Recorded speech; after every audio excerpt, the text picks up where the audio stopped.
नमस्कार। सुबह के 10 बज चुके हैं और हम हाजिर हैं अपनी इस खास पेशकश न्यूज एट 10 के साथ। कई बड़ी खबरों पर विस्तार से करेंगे बात करेंगे कर्नाटक विधानसभा चुनाव की भी, लेकिन आइए सबसे पहले एक नजर डालेंगे सुर्खियों पर।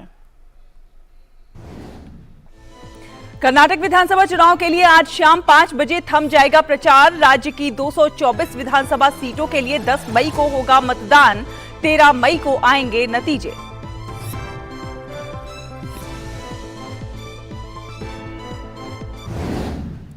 कर्नाटक में मतदाताओं का दिल जीतने के लिए सभी दलों ने लगाया एड़ी चोटी का जोर। भाजपा, कांग्रेस, जेडीएस और आम आदमी पार्टी समेत तमाम दलों के स्टार प्रचारक कर रहे हैं धुआंधार प्रचार।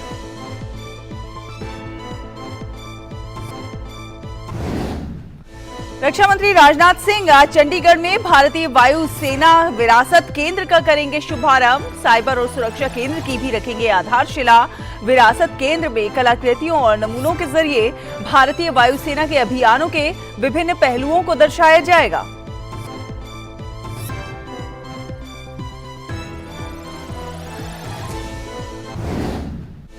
केंद्रीय वित्त मंत्री निर्मला सीतारमण आज वित्तीय स्थिरता एवं विकास परिषद की 27वीं बैठक की करेंगी अध्यक्षता।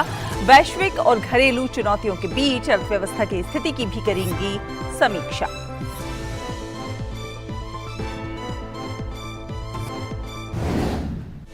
मणिपुर में हालात तेजी से हो रहे हैं सामान्य। घाटी के जिलों से हिंसा की कोई ताजा खबर नहीं। सेना हेलीकॉप्टर के जरिए हिंसा प्रभावित जिलों की कर रही है निगरानी। हजारों लोगों ने जिला प्रशासन और सुरक्षा बलों की राहत शिविरों में ली है शरण।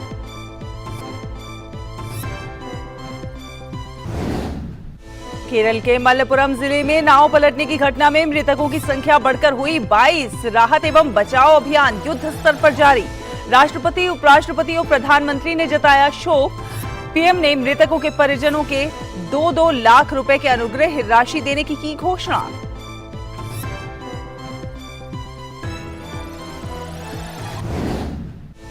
और खेल की खबरों में आईपीएल में गुजरात टाइटंस ने लखनऊ सुपर जायंट्स को 56 रनों से हराया। गुजरात की ओर से शुभमन गिल ने 94 रनों की शानदार नाबाद पारी खेली।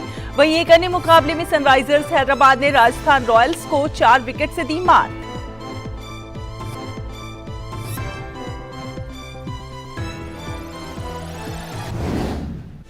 और ताशकंद में चल रही विश्व बॉक्सिंग चैंपियनशिप में भारतीय मुक्केबाजों का शानदार प्रदर्शन जारी। मोहम्मद हुसामुद्दीन ने प्रतियोगिता के क्वार्टर फाइनल में किया प्रवेश। वहीं दीपक भोरिया ने प्री क्वार्टर फाइनल में बनाई जगह।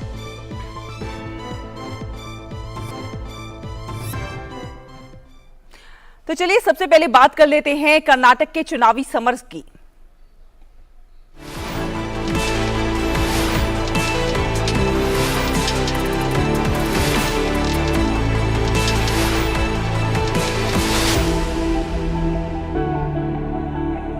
कर्नाटक विधानसभा चुनाव का प्रचार अभियान आज शाम थम जाएगा। भारतीय जनता पार्टी, कांग्रेस, जनता दल सेकुलर और आम आदमी पार्टी के नेता मतदाताओं को लुभाने के लिए रोड शो, रैलियां कर रहे हैं। महाराष्ट्र के मुख्यमंत्री एकनाथ शिंदे उडुपी में भारतीय जनता पार्टी के लिए रोड शो करेंगे। केंद्रीय मंत्री वीके सिंह बेंगलुरु में व्यावसायिक समुदाय के सदस्यों और बुद्धिजीवियों के साथ चर्चा करेंगे। केंद्रीय मंत्री एल मुरुगन बेंगलुरु में ही एक जनसभा को संबोधित करेंगे। कांग्रेस महासचिव प्रियंका गांधी कलबुर्गी और बेल्लारी में रैलियों को संबोधित करेंगे।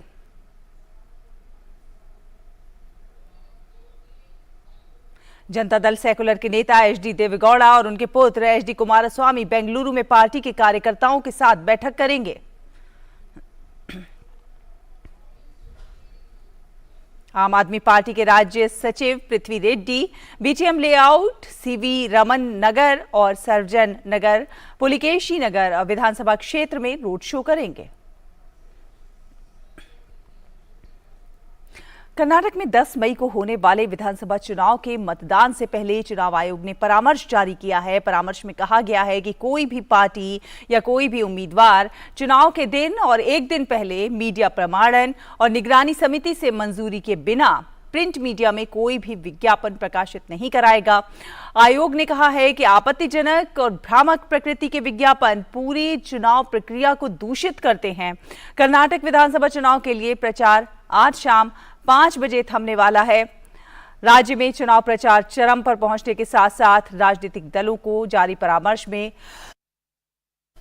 निर्वाचन आयोग ने शिष्ट तरीके से प्रचार अभियान करने पर भी जोर दिया है। मीडिया में विज्ञापनों के खिलाफ शिकायतों पर आयोग ने कहा कि राष्ट्रीय दल और स्टार प्रचारक चुनाव प्रचार के अपेक्षित मानकों का पालन करने के लिए बाध्य हैं। संपादकों को एक अलग पत्र में निर्वाचन आयोग ने ये स्पष्ट किया है कि भारतीय प्रेस परिषद के पत्रकारिता आचरण के मानदंड उनके समाचार पत्रों में प्रकाशित विज्ञापनों सहित सभी मामलों के लिए उन्हें जिम्मेदार ठहराते हैं। आयोग ने कर्नाटक के समाचार पत्रों के संपादकों को लिखे एक पत्र में कहा कि अगर जिम्मेदारी से इनकार किया जाता है तो इस बारे में पहले ही स्पष्ट रूप से कहा जाना चाहिए।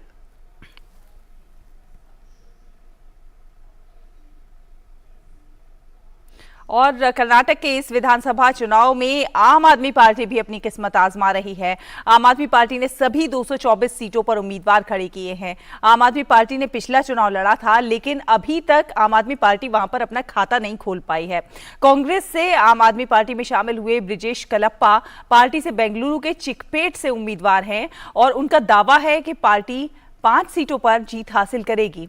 आम आदमी पार्टी चिकपेट से बीजेपी के उम्मीदवार उदय गरुडाचार को चुनौती दे रही है। आज चुनाव प्रचार का आखिरी दिन है और आप पूरी ताकत के साथ मैदान में डटी हुई है। ब्रिजेश कलप्पा के साथ डीडी न्यूज ने खास बातचीत की है, वो आपको सुनवाते हैं।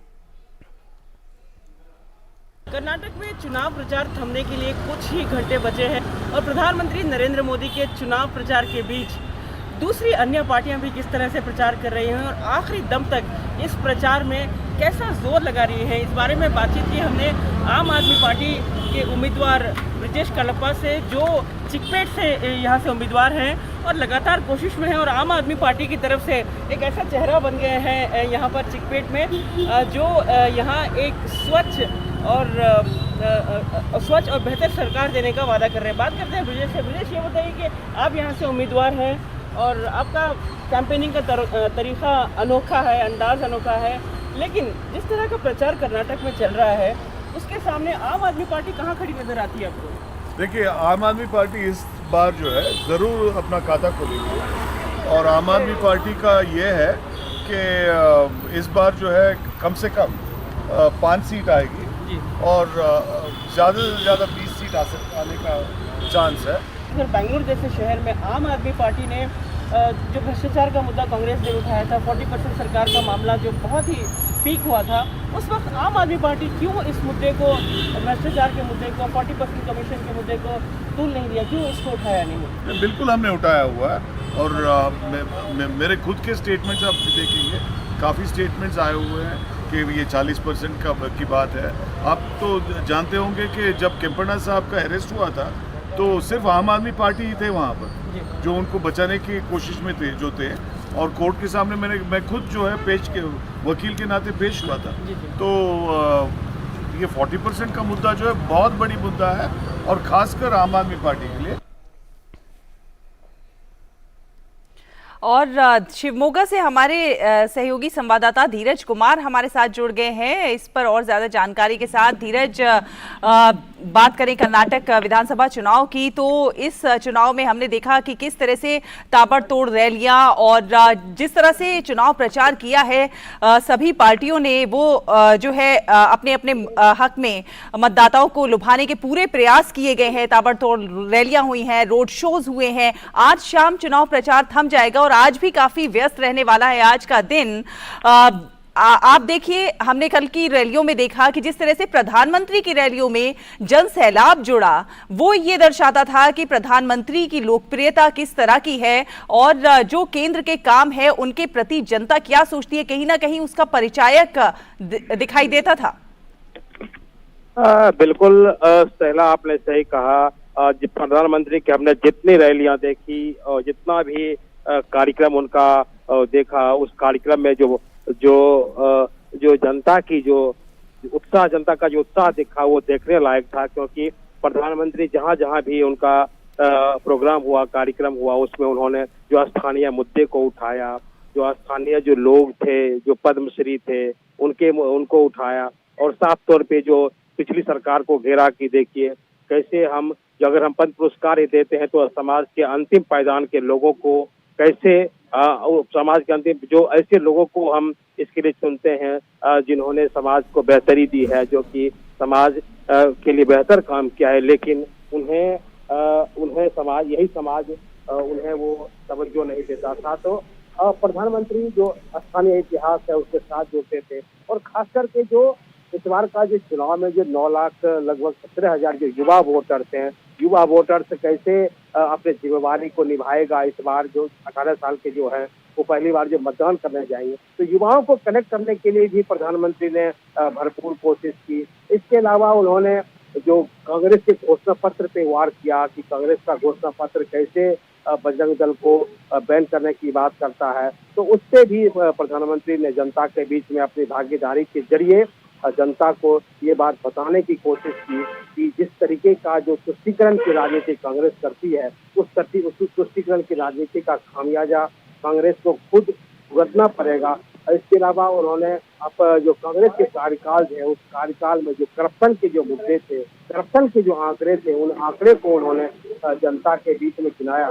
तो प्रधानमंत्री जिस तरीके से जनता के से जुड़ते हैं, कनेक्ट होते हैं, स्थानीय मुद्दे से लेकर करप्शन से लेकर जनता के लिए जो डबल इंजन सरकार के मुद्दे को जिसके जरिए जिस प्रकार वो कनेक्ट होते हैं, जैसा कि प्रधानमंत्री ने कहा था कि देखिए ये डबल इंजन की सरकार जिससे कर्नाटक को कितना फायदा हुआ है, कर्नाटक में रोडवेज हुआ है, रोडवेज का निर्माण हुआ है, कर्नाटक में हुआ है, रोडवेज का निर्माण हुआ है, कर्नाटक में एयरपोर्ट, नए एयरपोर्ट तैयार हो रहे हैं, और इसके अलावा कर्नाटक जो विकास की जो पथ पे अग्रसर है, कर्नाटक में केंद्र सरकार की योजनाओं का लाभ मिला है, चाहे वो आवास योजना का लाभ हो, चाहे वो कर्नाटक के जो किसान हैं वहाँ के किसानों को किसान समृद्धि का लाभ हो, फसल बीमा योजना का लाभ हो। तो इन योजनाओं का लाभ कर्नाटक को तभी मिला है क्योंकि जबकि यहाँ पे डबल इंजन की सरकार बनी थी, और पीएम ने साफ तौर पे ये पिछली सरकार को बताया कि पिछली सरकार में क्या होता था कि जो हमने जबकि कुमारस्वामी की सरकार थी तब हमने उनसे पूछा था कि यहाँ के किसानों के आंकड़े कितने हैं, कितने किसान हैं जिनको कि किसान समृद्धि योजना या फसल बीमा योजना का लाभ दिया जाए। तो पिछली सरकार ने केंद्र सरकार को लिस्ट तक नहीं पहुंचाया, तो उन्होंने साफ तौर पे कहा है कि जो कर्नाटक में डबल इंजन की सरकार नहीं थी तो इसका खामियाजा कर्नाटक की जनता को भुगतना पड़ा है। इसलिए पीएम ने जोर देकर कहा अपनी सभाओं में, अपनी रैलियों में कि अगर आपको विकास करना है, विकास के पथ पे आगे बढ़ना है, तो कर्नाटक को बड़ी भूमिका निभानी पड़ेगी। और साफ तौर पे उन्होंने ये कहा कि साफ तौर पे उन्होंने ये भी बताया कि देखिए अगर आपको हमारी जो अर्थव्यवस्था अभी 5वें स्थान पे है और 5वें स्थान से अगर हमें अपनी अर्थव्यवस्था को 3रे स्थान पर लाना है तो उसके लिए कर्नाटक राज्य को बड़ी भूमिका निभानी पड़ेगी। विकास चाहिए तो डबल इंजन की सरकार का फायदा तो होता ही है, और इस पर प्रधानमंत्री का अधिकतर फोकस अधिकतर रैलियों में इस बात पर रहता है।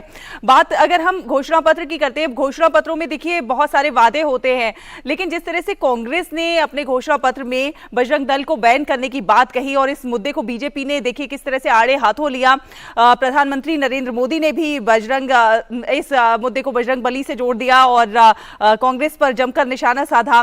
साथ ही साथ गृह मंत्री अमित शाह के कई जो जन सभाएं थी उनमें भी उन्होंने इस बात पर निशाना साधा कि बजरंग बली पहले तो मंदिर में थे, कांग्रेस उन्हें चुनाव के मैदान में लेकर आई है और इसका खामियाजा कांग्रेस को ही भुगतना पड़ेगा। हमने देखा जो रैलियां हैं उनमें बहुत सारे युवा बजरंग बली के वेश में भी नजर आए। तो क्या आप जमीन पर मौजूद हैं, क्या आपको जनता में ऐसा कुछ रोष नजर आया कि इस तरह का जो उन्होंने अपने घोषणा पत्र में बात कही है तो उससे जनता असंतुष्ट है? देखिए सैला, अगर कर्नाटक चुनाव को अगर हम 10 दिन पहले देखें, 10 दिन पहले हमारे पास जितना भी सर्वे आए और तमाम सर्वे में एक बात का साफ साफ इशारा था कि कर्नाटक में इस बार कांग्रेस की सरकार बननी तय है या जेडीएस के साथ मिलकर कांग्रेस सरकार जरूर बनाएगी। लेकिन जब जो कांग्रेस है अपना घोषणा पत्र जारी करती है और घोषणा पत्र में जो बजरंग दल का मसला जुड़ता है कि अगर हमारी सरकार बनती है तो हम बजरंग दल को बैन करेंगे। इस जो फैसले को भारतीय जनता पार्टी ने तुष्टीकरण के साथ जोड़ा और तुष्टीकरण को मुद्दा बनाकर जनता के बीच गए और जनता के बीच साफ कहा कि देखिए जो बजरंगबली को बैन करना चाहती है कांग्रेस पार्टी, तो इस मुद्दे को खास करके प्रधानमंत्री ने अपनी सभाओं में जमकर इस मुद्दे को जनता के बीच में लाए, जनता के बीच में उभारा और इसका परिणाम हुआ कि बजरंगबली के चुनावी मैदान में आने के बाद जो कर्नाटक जो विधानसभा चुनाव का परिदृश्य है वो बिल्कुल बदल गया। एक तरीके से आप ये कह सकते हैं कि जिस भारतीय जनता पार्टी के चेहरे पे उदासी थी, उनको लग रहा था कि इस बार जो विजय संभव नहीं है, उन्हीं कार्यकर्ताओं के चेहरे पे खुशी आ गई और जो कर्नाटक का जो पूरे कर्नाटक का जो माहौल है एक तरीके से वो बदल गया। रैलियों में पीएम जब आते थे तो जय बजरंगबली के नारों के साथ रैलियों की शुरुआत होती थी। साथ में वो युवाओं को, कार्यकर्ताओं को बताते थे कि जब आप वोट देने जाएंगे तो एक बार वोट देते समय बजरंगबली का नाम जरूर लेंगे। तो एक तरीके से बजरंगबली के जरिए जिस तरीके से भारतीय जनता पार्टी ने चुनाव को मोड़ा, हाँ। और न केवल मोड़ा बल्कि अपने पक्ष में करने की कोशिश की है। हालांकि ये अभी बताना जल्दीबाजी होगा कि 10 तारीख का चुनाव किसके पक्ष में जाता है, लेकिन इतना सहला जरूर है कि बजरंगबली कांग्रेस के मैनिफेस्टो को आने से न केवल भारतीय जनता पार्टी में खुशी की लहर है बल्कि कांग्रेस बैकफुट पर है, क्योंकि कांग्रेस के कई बड़े जो नेता हैं, चाहे वो वीरप्पा मोइली हैं या जो भारतीय जनता पार्टी से अभी बीजेपी में शामिल हुए हैं जगदीश शेट्टर, उनका भी कहना है कि कांग्रेस जिस मैनिफेस्टो की बात कर रही है उसको लागू नहीं किया जा सकता है। तो कुल मिलाकर ये कहा जा सकता है कि बजरंगबली ने जो चुनाव जो कर्नाटक का जो चुनाव है, कर्नाटक के चुनाव को परिदृश्य को पूरी तरीके से अलग कर दिया है। कहीं ना कहीं और कांग्रेस मैनिफेस्टो के जरिए उनका जो असली चेहरा है, जो सोच है, वो भी कहीं ना कहीं निकलकर धीरे सामने आई है। शैलेंद्र मिश्र भी हमारे साथ जुड़ गए हैं मैसूरू से, उनके पास चलते हैं, आप बने रहिएगा हमारे साथ। शैलेंद्र, जिस तरह से कर्नाटक में जो चुनाव हो रहा है, एक तरह से देखा जाए तो विकास के मुद्दे पर चुनाव हो रहा है। भाजपा लगातार विकास की बात कर रही है, डबल इंजन की सरकार की बात कर रही है, कर्नाटक को नंबर 1 राज्य बनाने की बात कर रही है, जबकि एक जनसभा में प्रधानमंत्री ने यह भी कहा कि कांग्रेस इसे अपनी पार्टी के लिए एक एटीएम के रूप में इस्तेमाल करना चाहती है और कांग्रेस की जो समूची राजनीति है वो फूट डालो राज करो की राजनीति है, साथ ही साथ हिंसा भड़काने और कानून व्यवस्था में रुकावट डालने की राजनीति है। लेकिन भाजपा की जो नीति है वो सबका साथ, सबका विश्वास और सबका विकास का जो मूल मंत्र है, हम उस पर काम करते हैं, उसी को लेकर आगे चलते हैं। आप ग्राउंड जीरो पर मौजूद हैं, आपको क्या नजर आता है? ये देखिए, निश्चित तौर पर हमने चुनाव प्रचार के दौरान देखा और आज जब चुनाव प्रचार का अंतिम दिन है तब सभी राजनीतिक जो प्रमुख दल हैं कर्नाटक में, कांग्रेस पार्टी हो या भारतीय जनता पार्टी जो मौजूदा समय में सत्ता में है, अपने अपने तौर पर मुद्दे उठाती रही। लेकिन जब हमने देखा कि कांग्रेस पार्टी के घोषणा पत्र में बजरंग दल पर बैन की बात कही गई, उसके बाद जिस तरह से एक राजनीतिक विमर्श बदला और बीजेपी ने बहुत जोर शोर से इस बात को कहा कि राम के बाद हनुमान को भी प्रतिबंधित करना चाहती है कांग्रेस पार्टी, और हमने देखा कि कांग्रेस पार्टी को बैकफुट पर आना पड़ा और उनके नेताओं को कहना पड़ा कि ऐसा कोई इरादा नहीं है बजरंग दल को बैन करने का, हनुमान मंदिर बनाएंगे, डीके शिवकुमार ने यहाँ तक कहा। तो कांग्रेस पार्टी इस पर घिरती नजर आई और सिर्फ इस मुद्दे तक ही नहीं बल्कि फिर बीजेपी ने यह भी कहा कि आतंकवाद को लेकर कांग्रेस की क्या नीति रही है वो भी बार बार सामने आती रही है, देश विरोधी ताकतों को लेकर कांग्रेस का नरम रवैया रहा है वो भी बार बार सामने आता रहा है। तो दरअसल हमने देखा कि इस मुद्दे पर बहुत व्यापक चर्चा और विमर्श कर्नाटक के अंदर और बाहर देखने को मिला, जिस पर एक तरह से कांग्रेस पार्टी बैकफुट पर नजर आई। निश्चित तौर पर चुनाव में इसका कितना असर होगा ये देखने वाली बात होगी, लेकिन ये जरूर है कि बीजेपी के चुनाव अभियान को एक गति मिलती दिखाई दी जब उसने राष्ट्रीय स्तर पर कांग्रेस पार्टी की नीति पर सवाल उठाया कि कांग्रेस पार्टी जिस गारंटी की बात करती है, जब एक बहुत बड़ी गारंटी कांग्रेस के सबसे बड़े नेता ने एक जमाने में दी थी, गरीबी हटाओ की गारंटी, उसका क्या हुआ? तो इस तरह की राज्य में गारंटी देने का कितना भरोसा जनता करे। और इस संप्रभुता की जब बात की कांग्रेस पार्टी ने कर्नाटक की, तब बीजेपी ने सवाल उठाया और कल प्रधानमंत्री ने अपनी चुनावी जनसभा में कहा कि कांग्रेस ये कैसे कह सकती है कि इसका मतलब क्या ये है कि वो कर्नाटक को देश से अलग देखना चाहती है, क्योंकि आजाद देश बहुत पहले हो चुका है और उसके बाद से ही हम संप्रभु देश है, संप्रभु राज्य है, सब राज्य जो हम एक तरह से अगर बात कर रहे हैं कर्नाटक को अलग से संप्रभु बनाने का, तो उसका क्या मतलब है। तो एक तरह से बहुत निशाने पर हम देख रहे हैं कांग्रेस पार्टी को लिया गया। अब इस बात को जनता को बताने की कोशिश की गई कि देखिए कांग्रेस पार्टी विकास विरोधी तो है ही, लेकिन आतंकवाद के खिलाफ जो कठोर कार्रवाई होती है तब एक तरह से वो नरमी बरतने दिखाई देती है, उस पर चुप हो जाती है। तो हम देख रहे हैं कि चुनावी राजनीति में बहुत सारी चुनावी चर्चा भी हुई, आरोप प्रत्यारोप के दौर भी देखने को मिले। बिल्कुल, आरोप प्रत्यारोप के दौर भी देखने को मिल रहे हैं, मतदाताओं को अपने पक्ष में लुभाने की कोशिश भी हो रही है। और ये बात हुई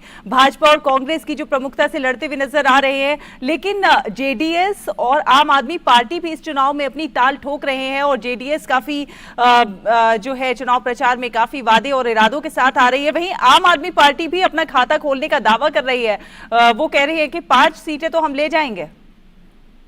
देखिए, जेडीएस की ये कोशिश है कि इन चुनावों के बाद प्रासंगिक रहा जाए कर्नाटक की राजनीति में, क्योंकि उसके सामने चुनौती है कि अगर पूर्ण बहुमत की सरकार आ जाती है भारतीय जनता पार्टी की, या फिर जेडीएस को इतनी सीटें नहीं मिलती हैं जिससे वो राज्य की राजनीति में प्रासंगिक रह सके, तो उसके लिए अस्तित्व की समस्या हो जाएगी। तो लिहाजा यही वजह है कि बहुत फोकस उन इलाकों में जहां पर जेडीएस का जनाधार रहा है वहां जेडीएस कर रही है, और उसको उम्मीद यह है कि किसी भी दल को पूर्ण बहुमत न मिले जिससे जेडीएस की प्रासंगिकता बनी रहे। तो ये एक अपनी कोशिश है जेडीएस की, चूंकि वो किंग मेकर बनना चाहती है। उसे पता है कि वो अपने दल पर, अपने दम पर सत्ता में नहीं आ सकती, चुनाव बाद उसे गठबंधन करना ही होगा, किसी का साथ लेना होगा या किसी के साथ जाना होगा अगर पूर्ण बहुमत की सरकार किसी एक दल की नहीं आती है। तो उसकी उम्मीद यही है, और यही वजह है कि बीजेपी लगातार जनता को इस बात को बताती रही है कि देखिए जेडीएस और कांग्रेस एक सिक्के के दो पहलू हैं, आप पूर्ण बहुमत की सरकार लाइए जिससे ये सब एक तरह से संभावना न हो और बीजेपी को पूर्ण बहुमत की सरकार मिले। आम आदमी पार्टी का जहां तक सवाल है, आम आदमी पार्टी ने कोशिश जरूर की है, लेकिन चुनाव में उतनी चर्चा नहीं हो रही। कुछ एक आध सीट पर, कुछ मैंगलोर की एक सीट पर और बेंगलुरु की एक सीट पर उसके उम्मीदवार चर्चा में आने की कोशिश कर रहे हैं, लेकिन आम आदमी पार्टी की वैसे आप व्यापक तौर पर कर्नाटक की राजनीति में देखें तो कोई खास चर्चा नहीं है, और कोई संगठन का वजूद भी आम आदमी पार्टी का नहीं रहा है, और संगठन के स्तर पर कोई बड़ा हम एक तरह से जमीनी स्तर पर संगठन भी नहीं देखते हैं। तो कितनी सीटें आएंगी, क्या खाता भी खुल पाएगा, ये देखने वाली बात होगी, क्योंकि दावे जब भले ही 5 सीटें आने की यह कहा जा रहा है कि वो इस बार प्रदर्शन करेंगे, लेकिन फिलहाल माहौल से तो इस तरह से नहीं लगता नहीं है कि उनका कोई प्रदर्शन उल्लेखनीय हो पाएगा। अब खाता खुलेगा या नहीं खुलेगा ये देखने वाली बात होगी, क्योंकि आम आदमी पार्टी ये जरूर उम्मीद कर रही होगी कि कम से कम उसका खाता खुल जाए, लेकिन फिलहाल माहौल में ऐसा कुछ नहीं लगता कि वो पार्टी कोई उल्लेखनीय प्रदर्शन या फिर कोई इम्पैक्ट कर्नाटक की राजनीति में करने जा रही है चुनाव के बाद। दावे तो सब करेंगे और उम्मीद भी करेंगे, उम्मीद पर दुनिया कायम है और करना भी चाहिए। खैर, ये 10 तारीख को पता चलेगा जब मतदाता मत पत्रों में जो अपने वोट डालेंगे, वोट कास्ट करेंगे, उसके बाद ही पता चलेगा कि ऊंट किस करवट बैठता है। फिलहाल आप दोनों का बहुत बहुत धन्यवाद। मैसूरू से शैलेंद्र मिश्र हमारे साथ जुड़े थे और शिवमोगा से धीरज कुमार हमारे साथ जुड़े हुए थे। फिलहाल बुलेटिन में वक्त एक छोटे से ब्रेक का है, ब्रेक के उस पार कुछ और खबरें होंगी, आप देखते रहिए टीटी न्यूज़। भारतीय समुद्री विश्वविद्यालय मर्चेंट नेवी और मरीन इंजीनियरिंग में उज्जवल करियर बनाने का एक सुनहरा मौका। 6 स्थानों पर आधुनिक परिसर, विश्व स्तरीय इंफ्रास्ट्रक्चर। ये सिर्फ एक करियर नहीं, ये अवसरों का सागर है। भारतीय समुद्री विश्वविद्यालय भारत सरकार के अधीन वर्ष 2023-24 के लिए प्रवेश आमंत्रित हैं। ब्रेक के बाद स्वागत है आपका। खबरों में आगे बढ़ेंगे। रक्षा मंत्री राजनाथ सिंह आज चंडीगढ़ में भारतीय वायुसेना विरासत केंद्र का शुभारंभ करेंगे। वो साइबर और सुरक्षा केंद्र की आधारशिला भी रखेंगे। विरासत केंद्र में कलाकृतियों, नमूनों और परस्पर संवादात्मक बोर्ड के जरिए भारतीय वायुसेना के अभियानों के विभिन्न पहलुओं को दर्शाया जाएगा। ये केंद्र मानवीय सहायता और युद्धक क्षमताओं के अलावा आपदा राहत में वायुसेना द्वारा निभाई गई महत्वपूर्ण भूमिका का भी प्रदर्शन करेगा। इस केंद्र में विभिन्न विंटेज विमान इम्तिहान भी रखे जाएंगे। वायुसेना विरासत केंद्र भारतीय वायुसेना में करियर बनाने के लिए इस शहर के युवाओं को प्रेरित करेगा।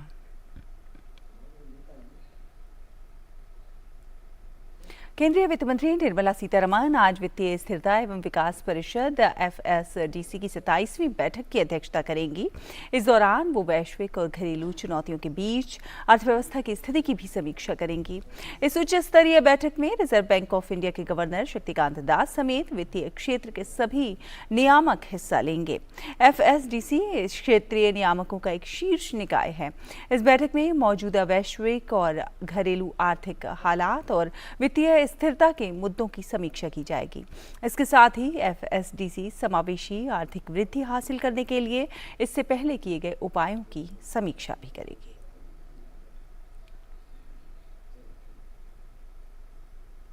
और छत्तीसगढ़ के सुकमा जिले के भेजी थाना क्षेत्र में दंतेशपुरम के जंगल में आज सुबह सुरक्षा बलों ने मुठभेड़ में 2 इनामी नक्सलियों को मार गिराया। एक पर 8 लाख और दूसरे पर 3 लाख रुपए का इनाम घोषित था। पुलिस सूत्रों के अनुसार पुलिस अधीक्षक सुनील के नेतृत्व में सर्चिंग पर निकले जवानों ने नक्सलियों के घात लगाकर किए गए हमले को विफल कर दिया। इस दौरान हुई मुठभेड़ में गुल्लापल्ली SOS कमांडर मड़कम अर्रा और उनकी पत्नी पोडियम अर्रा को ढेर कर दिया गया। मड़कम पर 8 लाख और पोडियम पर 3 लाख रुपए का इनाम घोषित था। घटनास्थल से हथियार और अन्य सामग्री बरामद हुई है। नक्सलियों के सफाई के लिए सुरक्षा बलों और पुलिस का अभियान जारी है।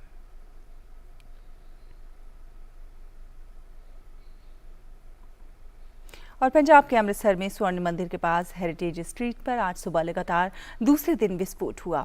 इसमें एक व्यक्ति के जख्मी होने की खबर है। आज सुबह 6:30 बजे के करीब कम तीव्रता का धमाका हुआ। पुलिस मौके पर पहुंचकर जांच कर रही है।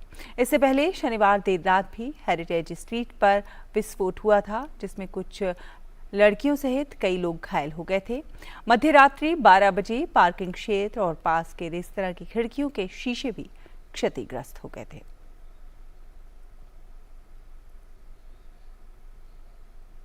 केरल के मल्लपुरम जिले के तन्नूर में नाव पलटने की घटना में मृतकों की संख्या बढ़कर 22 हो गई। मरने वालों में ज्यादातर महिलाएं और बच्चे हैं जो स्कूल की छुट्टियों के दौरान घूमने के लिए आए थे। पुलिस ने बताया कि दुर्घटना स्थल से मिली प्रारंभिक सूचना के अनुसार नौका पर करीब 40 यात्री सवार थे। कई यात्रियों को नजदीकी निजी और सरकारी अस्पतालों में भर्ती कराया गया है। कल यह हादसा तंदूर के तुवल तेरम पर्यटन स्थल पर शाम करीब 7 बजे हुआ। आज सुबह फिर से राहत और बचाव का काम शुरू हुआ। नौसेना के हेलीकॉप्टर को भी राहत और बचाव के कार्य में लगाया गया। केरल सरकार ने तन्नूर में हुई नाव दुर्घटना के कारण आज होने वाले सभी आधिकारिक कार्यक्रम रद्द कर दिए हैं।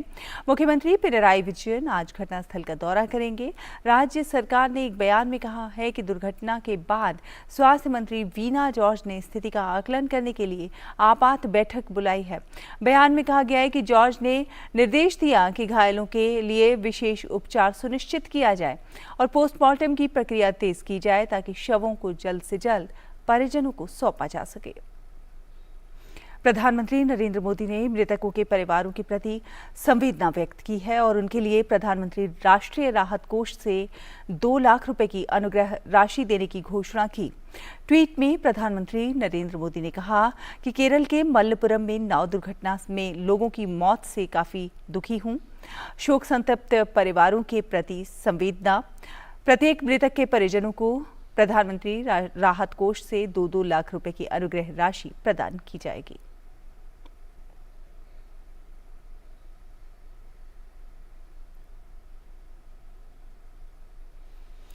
और बात करें मणिपुर के हालात की, तो मणिपुर में सामान्य स्थिति धीरे धीरे बहाल हो रही है क्योंकि राज्य में पिछले 24 घंटों में कोई हिंसा नहीं हुई है। राज्य सरकार ने अधिकांश जिलों में कुछ घंटों के लिए जनता कर्फ्यू में ढील देने का भी निर्णय लिया है। इम्फाल पश्चिम और पूर्वी जिले में आज सुबह 5 बजे से 8 बजे तक 3 घंटे के लिए कर्फ्यू में ढील दी गई है। कुछ जिलों में शाम को कर्फ्यू में ढील दी जाएगी। बाजार में आवश्यक खाद्य सामग्री खरीदने के लिए लोगों की भीड़ उमड़ पड़ी और लोग आज सुबह से ही पेट्रोल पंपों पर लाइन में लग गए। इस बीच सेना और अर्धसैनिक बलों ने फ्लैग मार्च जारी रखा है और बचाव एवं निकासी का काम जारी है। मणिपुर सरकार के सुरक्षा सलाहकार कुलदीप सिंह पिछले कई दिनों से इम्फाल में हैं और स्थिति की निगरानी कर रहे हैं। विभिन्न समुदायों के नेता और नागरिक संगठन तनाव को शांत करने के लिए आगे आए हैं और जनता से शांति और सद्भाव बनाए रखने की अपील की है। सरकार की तरफ से आज 5-6 दिन बाद कर्फ्यू में थोड़ी ढिलाई दी है। सुबह 5 बजे से 8 बजे तक का ढिलाई दी है, तो उसी के लिए हम राशन पानी घर के लिए, बच्चों के लिए दूध, सब्जियों की दिक्कत हो रही है, सब्जी नहीं मिल रही है, महंगा सामान भी महंगा हो चुका है। मार्केट में तो काफी भीड़ ही है और हालात लगता है कि सुधर जाएगा। अच्छा, कोई इसमें प्रॉब्लम नहीं होगा। व्यवस्था तो नहीं हो पाती थी, लेकिन फिर भी हम लोग कहीं से छुपा के दे देते थे। मार्केट में भीड़ बहुत ज्यादा भीड़ है और मेन खाने पीने का आइटम तेल, घी, चावल, दाल, वो सब का भीड़ ज्यादा है। सिक्योरिटी रहती थी, हम लोग खोल नहीं सकते दुकान, एसेंशियल आइटम होने के बावजूद हम लोग नहीं दे सकते थे। और सुप्रीम कोर्ट आज 68 न्यायिक अधिकारियों की पदोन्नति को चुनौती देने वाली याचिका पर सुनवाई करेगा। सूरत कोर्ट के जज हरीश वर्मा समेत 68 जजों के पदोन्नति को चुनौती दी गई है। दरअसल 65% कोटा नियम के आधार पर इन जजों की पदोन्नति हुई है, जिसे सीनियर सिविल जज कैडर के 2 अधिकारियों ने चुनौती दी है। मामले की सुनवाई सुप्रीम कोर्ट के जस्टिस MR शाह करेंगे। याचिकाकर्ताओं ने दावा किया है कि कई ऐसे जज हैं जिन्होंने पदोन्नति के लिए हुई परीक्षा में ज्यादा अंक हासिल किए हैं, फिर भी उनका चयन नहीं हुआ है और इसके बजाय कम अंक हासिल करने वाले उम्मीदवारों को पदोन्नत कर दिया गया है। बिहार के उप मुख्यमंत्री तेजस्वी यादव के खिलाफ अहमदाबाद में दाखिल हुए मानहानि मामले पर अदालत आज फैसला करेगी। कोर्ट ने पिछली सुनवाई पर शिकायतकर्ता के बयान को रिकॉर्ड करवाने के बाद 8 मई की अगली तारीख निर्धारित की थी। कोर्ट तथ्यों की जांच के बाद आज इस बात पर फैसला करेगी कि बिहार के उप मुख्यमंत्री के खिलाफ मानहानि का केस बनता है या नहीं। अगर मानहानि का मामला हुआ तो कोर्ट तेजस्वी यादव को समन कर सकती है। तेजस्वी यादव ने पिछले महीने के आखिर में विधानसभा परिसर में एक बयान दिया था। इसमें तेजस्वी यादव ने गुजरातियों के खिलाफ अपमानजनक टिप्पणी की थी। और बंगाल की खाड़ी में कम दबाव का क्षेत्र बनने की वजह से मोजा तूफान बन रहा है। भारतीय मौसम विभाग ने कहा है कि बंगाल की दक्षिण पूर्व खाड़ी में उठा चक्रवात आज एक दबाव के क्षेत्र में बदल जाएगा और फिर इसके चक्रवाती तूफान में परिवर्तित होने की संभावना है। एक बयान में बताया गया है कि चक्रवाती हवाओं का क्षेत्र अब दक्षिण पूर्व बंगाल की खाड़ी और इसके आसपास के दक्षिण अंडमान सागर पर केंद्रित है। मौसम विभाग ने कहा है कि चक्रवात के प्रभाव से अधिकांश स्थानों पर मध्यम वर्षा हो सकती है। साथ ही साथ अंडमान और निकोबार द्वीप समूह में तेज से बहुत तेज वर्षा होने की भी संभावना है। आज 40 से 50 किलोमीटर प्रति घंटे की रफ्तार से हवाएं चलने की आशंका है। मौसम की स्थिति को देखते हुए तमिलनाडु, आंध्र प्रदेश, ओडिशा और पश्चिम बंगाल को हाई अलर्ट पर रखा गया है। स्थानीय आपदा बचाव दल किसी भी आपात स्थिति से निपटने के लिए तैयार है। खराब मौसम के कारण मछुआरों को 11 मई तक समुद्र से दूर रहने की सलाह दी गई है। अंडमान और निकोबार द्वीप समूह के पास आज से 12 मई के बीच पर्यटन तथा अपतटीय गतिविधियों को नियंत्रित करने की सलाह जारी की गई है।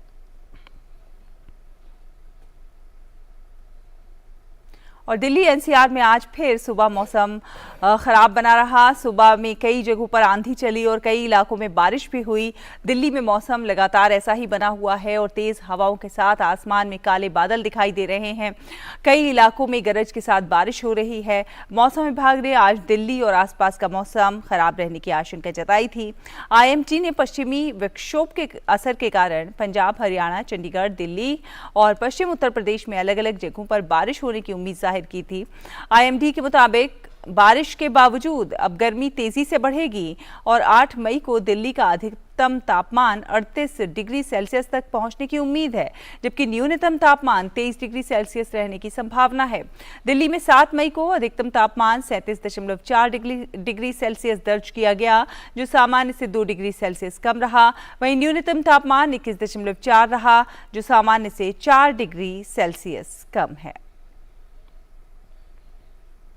और हिमाचल में बर्फबारी का दौर जारी है। कुल्लू में स्थित अटल टनल रोहतांग के दक्षिणी पोर्टल पर ताज़ा बर्फबारी हुई है। अटल टनल रोहतांग को निहारने के लिए जहां साल दर साल देश भर से आने वाले सैलानियों की संख्या में इजाफा हो रहा है, वहीं अटल टनल विदेशी मेहमानों की भी पसंदीदा जगह बन गई है। इसके अलावा हिमाचल के कई जिलों में विभिन्न रूटों पर बर्फबारी और बारिश से वाहनों की रफ्तार थम गई है। कई इलाकों में भारी बर्फबारी से सड़कों पर बर्फ जम गई है, जिससे वाहनों की आवाजाही में भी परेशानी हो रही है। जम्मू कश्मीर के कुलगाम जिले के दूरस्थ क्षेत्र में बर्फबारी हुई है। पश्चिमी विक्षोभ की सक्रियता के चलते जम्मू कश्मीर में मौसम में उतार चढ़ाव जारी है। रविवार शाम से ही उधमपुर, राजौरी समेत जम्मू कश्मीर के कई स्थानों पर बारिश और आंधी जारी है। इससे तापमान में भी गिरावट देखने को मिल रही है। उधर कश्मीर घाटी के ऊपरी इलाकों में बर्फबारी हुई है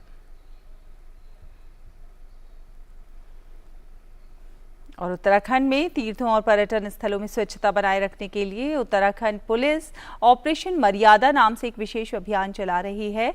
इस अभियान के अंतर्गत 67 लोगों को गिरफ्तार किया गया, जबकि 2703 लोगों पर जुर्माना लगाया गया।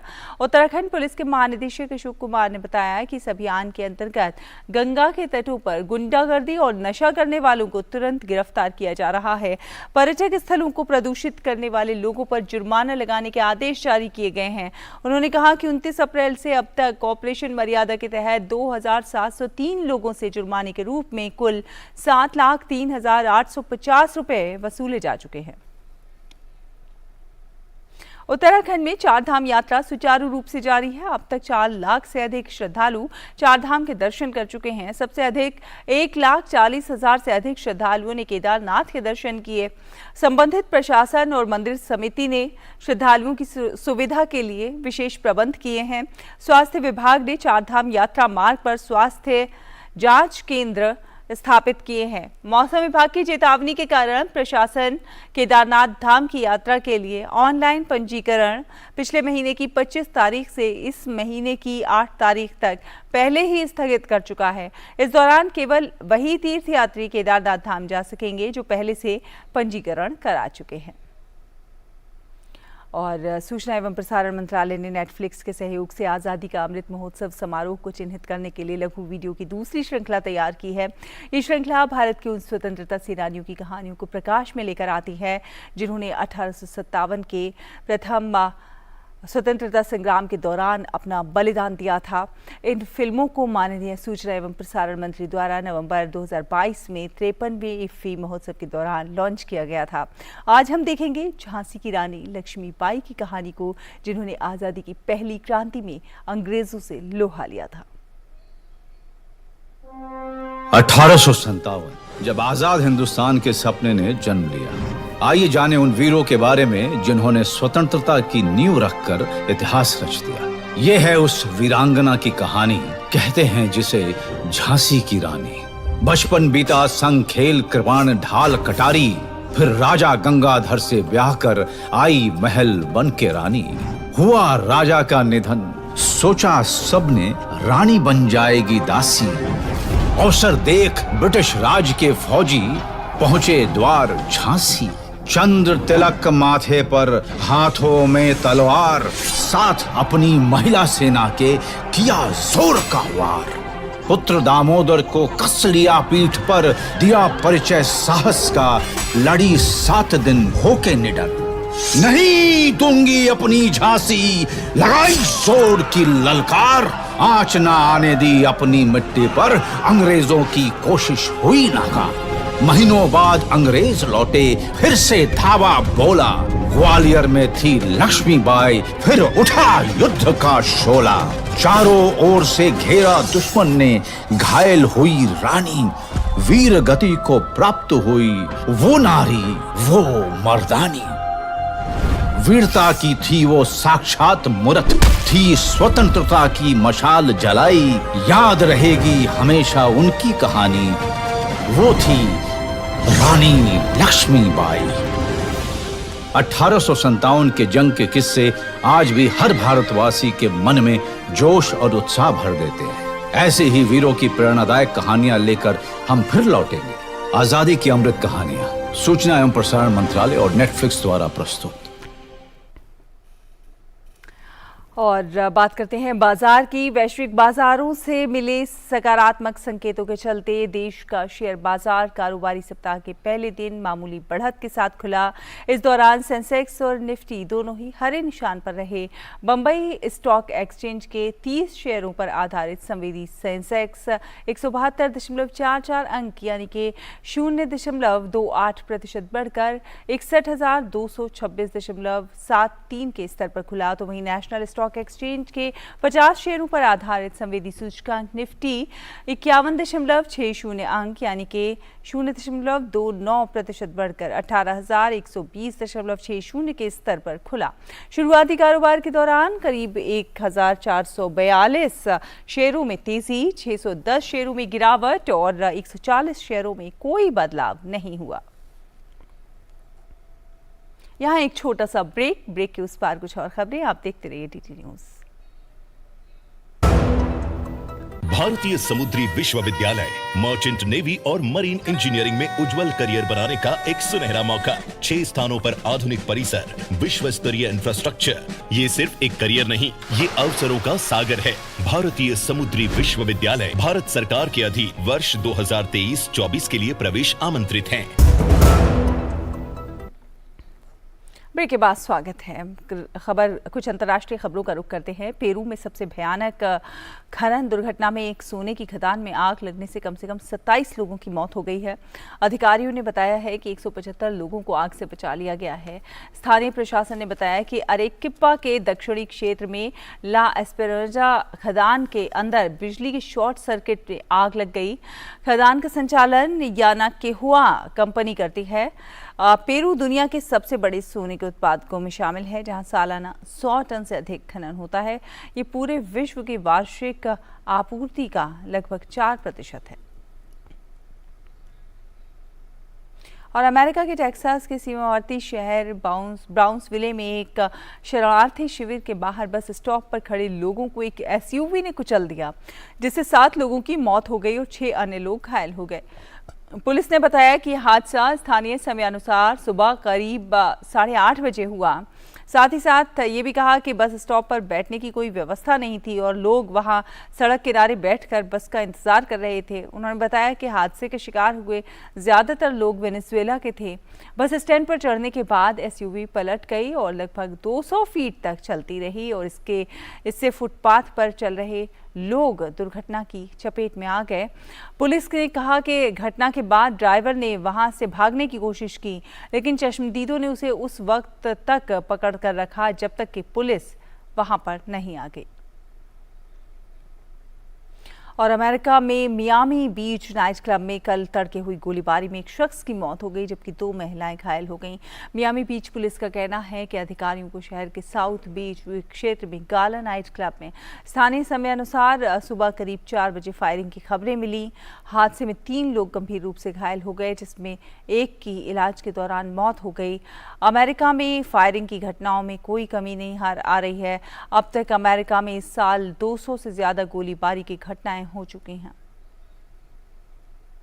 और पूर्वी कांगो में अचानक आई बाढ़ और भूस्खलन से मरने वालों की संख्या 200 से अधिक हो गई है और कई लोग अभी भी लापता हैं। दक्षिण किवू प्रांत में सबसे बुरी तरह प्रभावित कालेह में प्रशासक थॉमस बांकेज ने बताया कि अब तक 203 शव बरामद किए जा चुके हैं और अन्य शवों को खोजने के प्रयास जारी हैं। राष्ट्रपति फेलिक्स त्सेसीकेदी ने आज राष्ट्रीय शोक घोषित किया है। बाढ़ और भूस्खलन से जनजीवन अस्त व्यस्त हो गया है।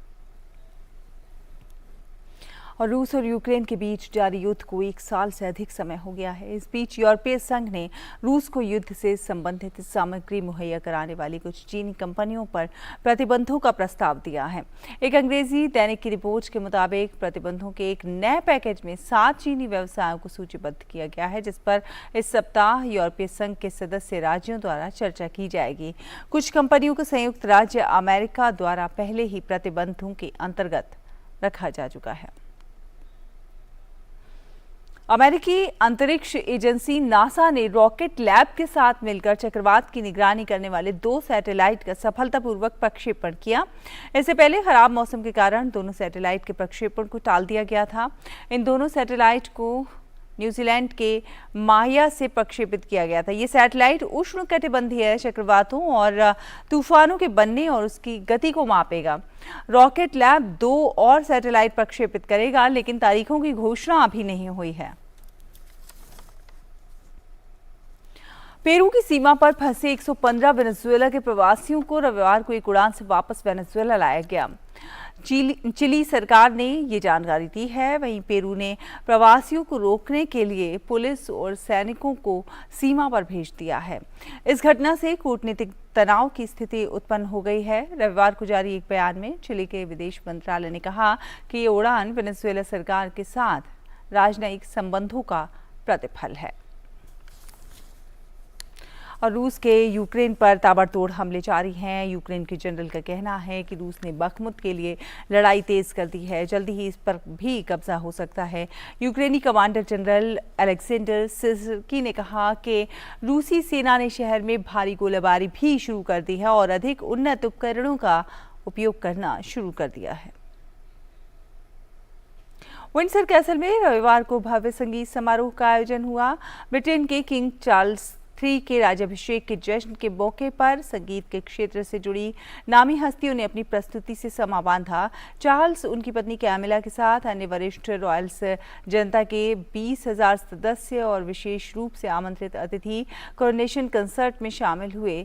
कलाकारों में गायक लियोनेल रिची, कैटी पेरी और एंड्रिया बोसेली, टेक दैट और पियानो वादक लैंगलैंग शामिल थे, जबकि हॉलीवुड अभिनेता टॉम क्रूज ने भी समारोह में 4 चांद लगा दिए।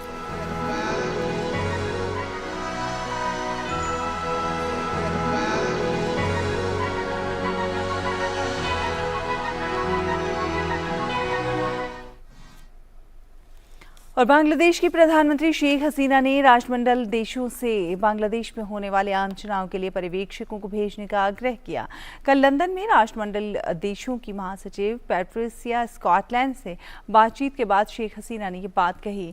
बैठक के बाद बांग्लादेश के विदेश मंत्री डॉक्टर A.K. अब्दुल मोमिन ने कहा कि प्रधानमंत्री शेख हसीना ने देश में होने वाले अगले आम चुनाव के लिए अलग अलग देशों के पर्यवेक्षकों की एक टीम भेजने का आग्रह किया है। राष्ट्रमंडल देशों की महासचिव ने कहा कि बांग्लादेश में शांतिपूर्ण और निष्पक्ष ढंग से चुनाव होने के पक्ष में है। साथ साथ उन्होंने पिछली बार की तरह इस बार भी बांग्लादेश में चुनाव अधिकारियों को जिला स्तर पर प्रशिक्षित करने की पेशकश की है। नेपाल के संघीय संसद का बजट सत्र कल शुरू हो गया। राष्ट्रीय सभा और प्रतिनिधि सभा दोनों की बैठकें संसद भवन न्यू बनेश्वर में शाम 4 बजे शुरू हुई। इस सत्र में सरकार अपनी वार्षिक नीति और कार्यक्रम तथा बजट पेश करती है। सत्र की शुरुआत में बजट पूर्ण चर्चा हुई। और अब बात करेंगे खेलों की। आईपीएल में आज होने वाले मुकाबले में कोलकाता नाइट राइडर्स का सामना पंजाब किंग्स से होगा। ये मैच कोलकाता के ईडन गार्डन मैदान पर खेला जाएगा। कोलकाता और पंजाब के बीच आईपीएल में अब तक 31 मैच खेले गए हैं, जिसमें से 20 मैच कोलकाता नाइट राइडर्स ने जीते हैं और 11 मैच में पंजाब किंग्स ने कामयाबी हासिल की है। अंक तालिका में पंजाब की टीम 10 अंक के साथ 7वें पायदान पर है, तो वहीं कोलकाता 8 अंक के साथ 8वें स्थान पर है। प्लेऑफ में पहुंचने की उम्मीद के लिए दोनों टीमों को इस मैच में जीत की दरकार होगी।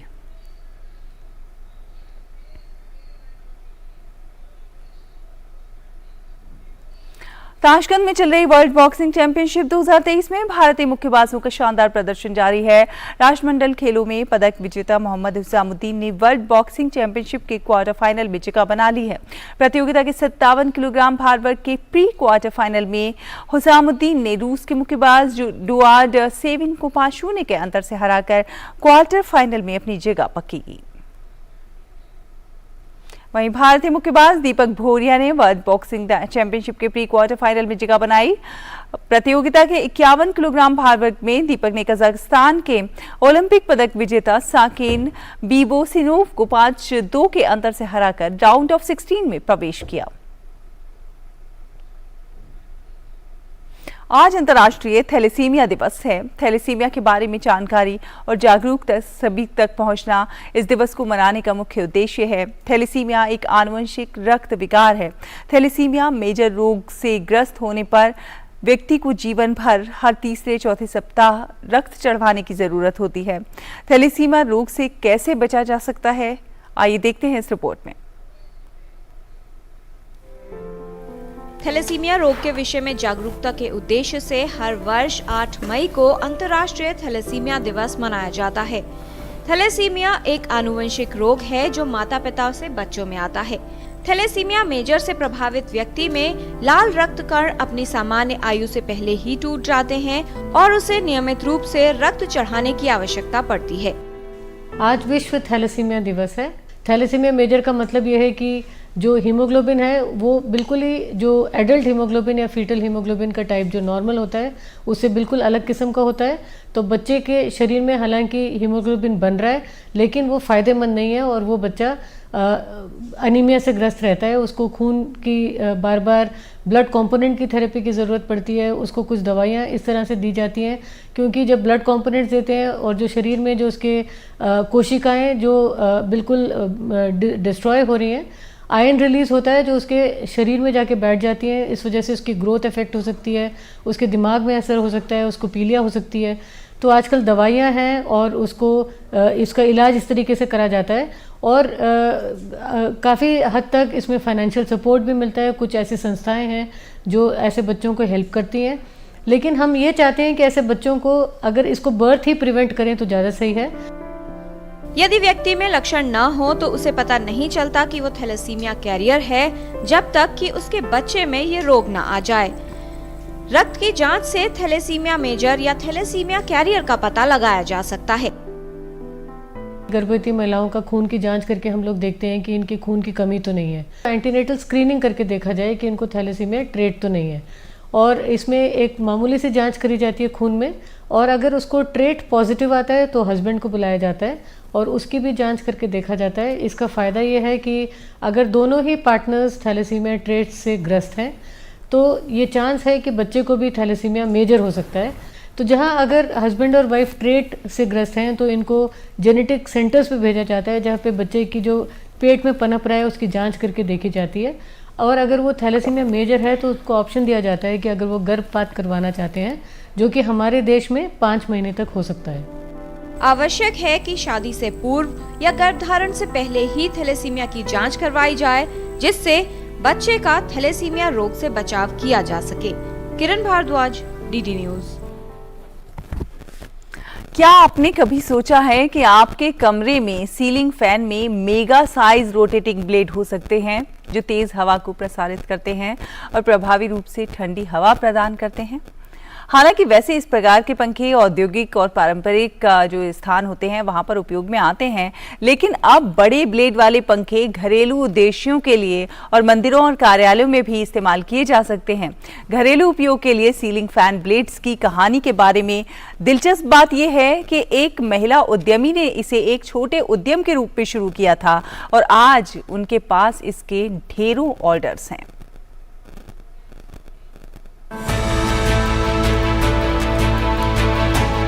छत के पंखे एक ओर जहां ठंडक देते हैं तो वहीं कमरे की खूबसूरती में भी इजाफा करते हैं। आकर्षक पंखे जो शोर नहीं करते और धूल नहीं पकड़ते, ये घर की छत की शोभा भी बढ़ाते हैं। अगर इन पंखों को 12 फीट से 18 फीट आयाम के बड़े आकार के ब्लेड के साथ बनाया जाता है तो इससे पंखे जहां ज्यादा तेज हवा देते हैं वहीं इससे ऊर्जा की खपत भी कम हो जाती है। ये हवादार पंखे सामान्य पंखों की तरह तेज गति से काम नहीं करते, लेकिन वे समान शीतलन प्रभाव देते हैं।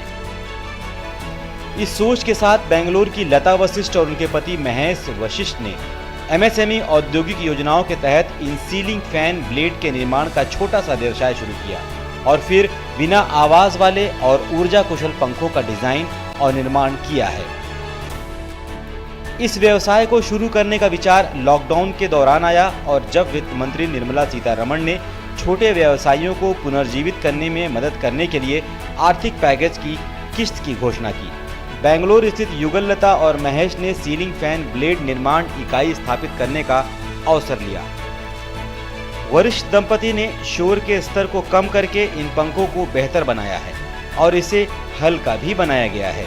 मेक इन इंडिया के जज्बे के साथ काम कर रहे दंपति की कोशिश इसे और भी हल्का बनाने की है।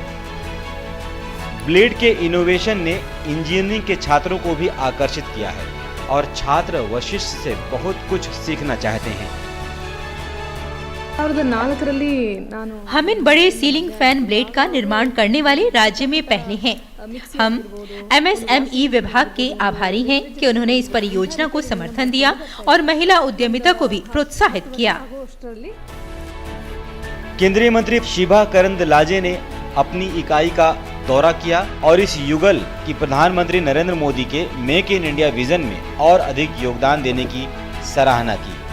गुड न्यूज जज्बा इंडिया के लिए ब्यूरो रिपोर्ट, DD न्यूज। इसी के साथ इस बुलेटिन में फिलहाल इतना ही। DD न्यूज पर खबरों का सफर लगातार जारी है। आप देखते रहिए DD न्यूज। नमस्कार।